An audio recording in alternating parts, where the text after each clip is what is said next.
If you want to learn how to not get chopped around during the New York Open when it's sitting sideways in the opening range, here's a little tip of how to read structure to find the most probable trades, similar to what we did earlier in the week. So you can see, finishing off the week here on a Friday, I want to go over this first trade, a potential long idea. But before we do that, let's just go to the 15-minute chart here. Heading into the morning after this week we've had of Monday through Thursday, definitely looking more bullish than bearish. You can see I have the start of week view up still on. Spent some time above it, spent some time below it. But Thursday did pop us higher back to the highs. So coming into a Friday, as we're still making new highs on the week, I'm going to be still leaning bullish, especially when you can see this overnight VWAP is still holding to the upside. Now let's fast forward a little bit to where we're heading at the open. So let's go back one more bar. When we're heading into New York Open, I'm going to be leaning long bias. We're above this overnight VWAP. This is looking like it wants to be our higher low. Let's go find longs into the open. But that's not what played out. So let's see what we could have done to maybe avoid some of these trades, or what we could have done to recover those losses if you did take that first trade. So the first idea would be a long, because like I just said of the bias we had, that it definitely was a little bit more of a bearish open, settling in down below New York VWAP, but setting a pretty nice base down here at the open range low, maybe a double bottom. First sign that buyers are back in control. They're taking that New York VWAP, let's go trade higher, back in the direction of trend, right? It's not a bad play, especially when you see this base forming at opening range low. You're holding the daily view up here on the left side. It just sees no follow through, maybe because the markets were a little bit more bearish across the board on NQ and some of the stocks. This one as well, there's no breaks of opening range. One of my least favorite trades. It's pretty much sideways, we're pretty much right where we were at the open. So not too much information of following the structure. If anything, it was a more so bearish open. So I talk about it all the time. Not that this isn't a viable trade. We definitely teach mid-range to top of range trades.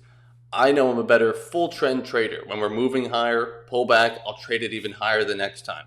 Rather than we just moved lower, but now I hope we move back higher, right? You can do both. I just know what I do best.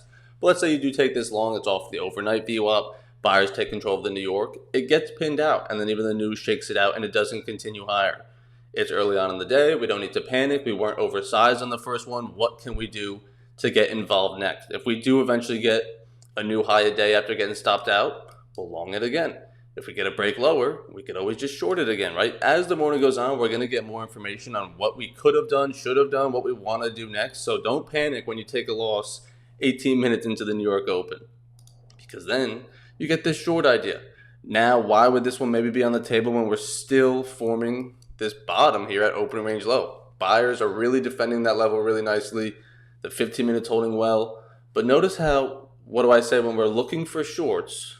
I'm focused on the structure above. So as long as we're still making lower highs, which we are, it's going to look bearish. So I cannot be longing it against lower highs. Although I see this bottom being nice and flat, I cannot long it against lower highs, because the next minute or two could always form another lower high and we continue back lower.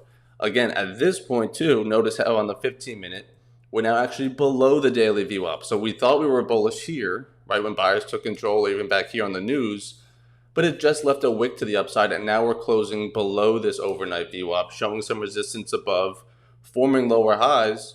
Let me just follow the structure. Structure is moving lower. We're below more VWAPs than not now. Buyers can't take this New York, and then you want to sell it. You could even treat it like a futures 2.0, because it is pretty similar to that, of a break of open range low. Not really interested in that. Buyers can't take New York though. Okay, I'll take the second break outside open range low. Following the structure, it's even a break of low a day VWAP, and you get a nice push to a new low a day. Now similarly, this is on Friday. If you go to Tuesday's price action, the trades we took on stream, it's definitely a little bit more cleaner on the bearish side, obviously, but it's the same idea of trading. Don't take the first break of open range low. See sellers defend the New York, take the second break of open range low, and get a nice push to a new low a day. But also, VWAP wise, you're trading down to the previous day's New York VWAP. So we don't have full VWAP alignment because there's that VWAP below us as potential support, which is why I would get out down there. And similar to here, if you can see it on the markup on the left, it goes behind. Let's go over here. Let's go to the 1 minute. We'll redraw it. Look at this. Your short goes right to previous day's New York VWAP. If you're not out somewhere along this drop to that VWAP, I don't know what to tell you. You're trading level to level, especially when you don't have full VWAP alignment like we do. If we were looking for longs, everything would be below us. Cool. Blue skies ahead. Let's keep going long. But when I'm short, especially when you get a nice shove like this outside the open range low, I'm out. because those moves don't often sustain. We're probably going to get a pullback, but also look at how many times we just slow and hold this previous day's New York VWAP, which is a key level where you could want to find some bounce off of, especially when you see how long it's been holding and sellers can't take it. And again, it comes down to know what you do best. I could see that as a play. I see that buyers are defending it, but I know if I long that and it just continues lower eventually, I'm going to ask myself, what am I doing fighting the trend? You're not a counter trend reversion trader. Wait for that pullback and try to maybe trade it back lower, right? So it would look like this, although I probably wouldn't take it. Let's throw in a lower day VWAP. Pullback to New York is really clean though. You can maybe even trade that. Pullback to New York, break of lower day VWAP. Sellers are finally back in. They're stepping back in. There's our structure up here.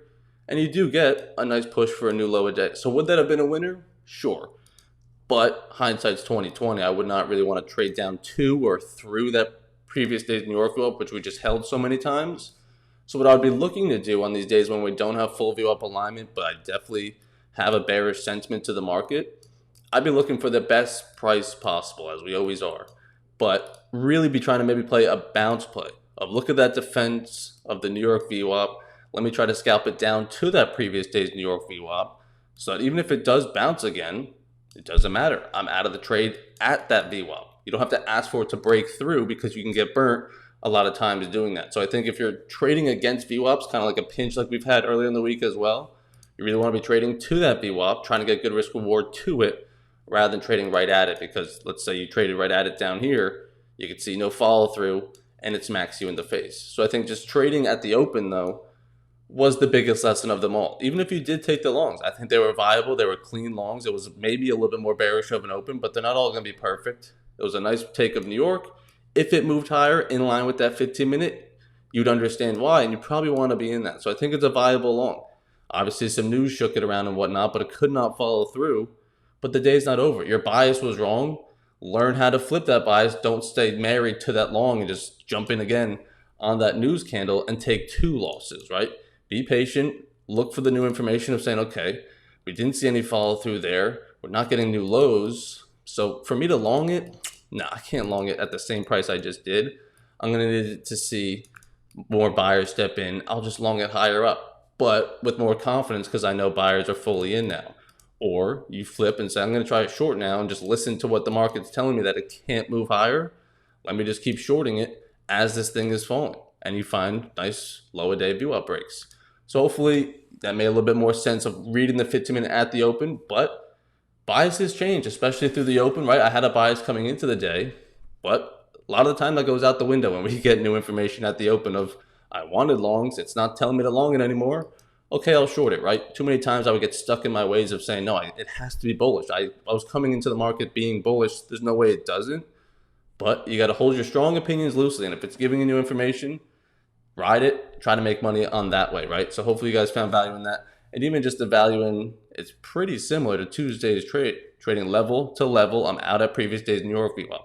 So even if you shorted it this morning, hopefully, I would think, because it's even a bigger move than I even stood to make on my Tuesday trade, if you're short up here risking like 7-8 points and you get down for 14, hopefully you're out of that move with some sort of profit. I don't think anyone got beat up by this VWAP. But then once you're there, I would not be looking for more shorts of trying to break through it because you're right at that VWAP. That's where it becomes dangerous. See it break, confirm that sellers can take it. Your shorts are probably going to come a little bit lower. All right. So that's how I trade these with these VWAPs. The New York, the previous day's New York. You saw a little bit of the start of the week as well at the beginning of the video. But I appreciate you guys tuning in. Make sure you check out the top one sale that's still running. And one last thing, we were on stream this week taking these setups. And I said on Tuesday's trade, what would that be, the 16th? Well, we longed it on Monday. But on Tuesday, we found the nice shorts. But even on this Friday, we had a great stream with Tanner, Lawrence, Randy, Lance B came on. Just a stacked stream. So if you want to join the streams, you could tune in with code Evan. You get 50% off your first month. But you can also just start a free trial. Start a free trial on a Monday. So that way you get Monday through Wednesday completely for free.